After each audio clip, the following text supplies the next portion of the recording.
Revelations at a Queensland inquiry into the CFMEU has heard allegations the Victorian branch of the union would hire strippers to work in traffic management. In one example, the inquiry heard a woman was paid a $200,000 salary just to hold a stop and slow traffic sign. This follows an explosive report by lawyer Jeffrey Watson that alleged key infrastructure projects funded by the Albanese and Allan governments hosted drug trafficking, systemic corruption, bikie gangs and involved the exploitation of women, which cost taxpayers up to $15 billion. The Watson report, called Rotting from the Top, also featured conclusions that were highly critical of Labor, only to be removed at the request of the CFMEU administrator before being finalised. The government denied that it had any involvement in the removal of that material when asked in Canberra yesterday.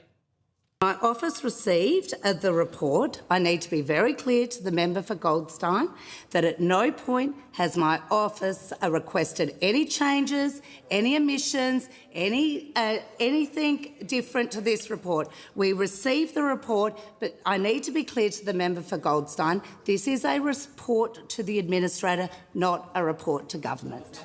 So many questions on this. Let's go to Neil Mitchell out of Melbourne. Neil, good to see you this morning. So let's start off with your reaction to yesterday's explosive reports. Well, I've been reporting Victorian politics for about 50 years and it's one of the worst things I've seen.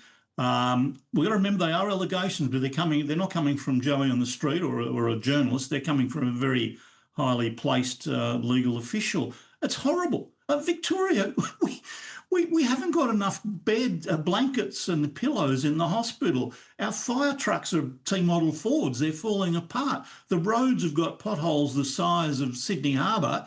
And here we are, and we're in massive debt, and here we are saying, well, according to Robinson, it could be as much as $30 billion wasted. Premier's got to step down. She really must step down. I don't think she will, but she should, because either she knew what was going on and turned a blind eye, or else she didn't know, in which case she's corrupt. Well, she's corrupt, in which case she's incompetent. She's either incompetent or she turned a blind eye. She was minister at the time. Yeah, and you make that point. She was minister at the time. She still hasn't fronted up over this. I mean, what questions would you be asking her this morning when she eventually does? Apparently she's reading the report. That's the line from the government. Yeah, she's a slow reader. Look, I'd be asking her what she knew when she first heard about it. You know, our former colleague, Graham Richardson, soon after this government was elected, initially with Daniel Andrews in 2014, in July 2015, he wrote a column saying somebody's turning a blind eye to this. You know, so that's how long the suspicions have been around. Did she really not know? Did the government really not know? Did Dan Andrews really not know? Did Albo not know? I mean, we've got to audit the whole big build now. We should pause it while we audit it and work out what's going on, because it could still be happening. And Anthony Albanese has put probably already $3 or $4 billion of federal taxpayers' money into it. Is that part of this? He can't wash his hands of it. Just one more on Jacinta Allan. I mean, isn't the jam that she's in that she needs the support of the unions? Oh, yeah, but I think the CFMEU is pretty much on the nose now, even though the administrators moved in. She needs their money, and they've been giving a lot of money. They won't be now, but they've been giving a lot of money over the years. I don't think the CFMEU will get much support from the broader union movement. I mean, you can criticise them for some of their tactics, but most of them are working for their members. Most of them are pretty straight. Yeah. So I spoke to Murray Watt in the program last hour, and he's of the view that his government, the Albanese government, has done more to crack down on the CFMEU than anybody else. Do you think the Albanese government is in the clear getting back to that point? No, they're not, because they've handed over billions of dollars in federal funds for the big build. Have we lost up to 10% out of that going to crooks? Has that happened there?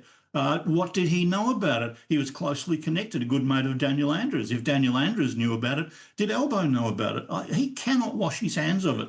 He has to be involved immediately, and he should suspend it's alert, but he should suspend any more federal funds coming into Victoria until we can establish that the rorts are not continuing. Okay. As you say, you've been an excellent journalist for a long time, Neil, and a political watcher too. Have you got a thought on the happenings of Canberra this morning and the Federal Liberal Party? Oh, it was inevitable, but they need more than changing the leader. I think Susan Lee will go, and she has to. Angus Taylor didn't enthuse me watching his first press conference, I'm afraid. He kept talking about the party, not the people. To hell with the party, worry about the people of Australia. He's not a really big change. I think Andrew Hastie would have been a better pick. He will get up there, but they've got to work out what they're about. They've got to start to stand for something and relate to people. Change of leader won't necessarily achieve that. And just a final one too. I mean, you saw all of those protests that we saw here in Sydney earlier in this week with the Israeli President Isaac Herzog here. He'll be making his way to Melbourne. We know that the pro-Palestinian protests have been a constant in Melbourne ever since October 7, really. Every week they've been going. What sort of fears do you or the community have in the build-up to these likely protests this afternoon, Neil? Oh, yeah, the protests will go ahead. There's no doubt in Melbourne they wouldn't miss an opportunity to do it. I feel really sad about it, whether there's violence or not. We've got about 60,000 Jewish people living in Melbourne. That's about half the population of Jewish people in the country. They are scared. They are scarred.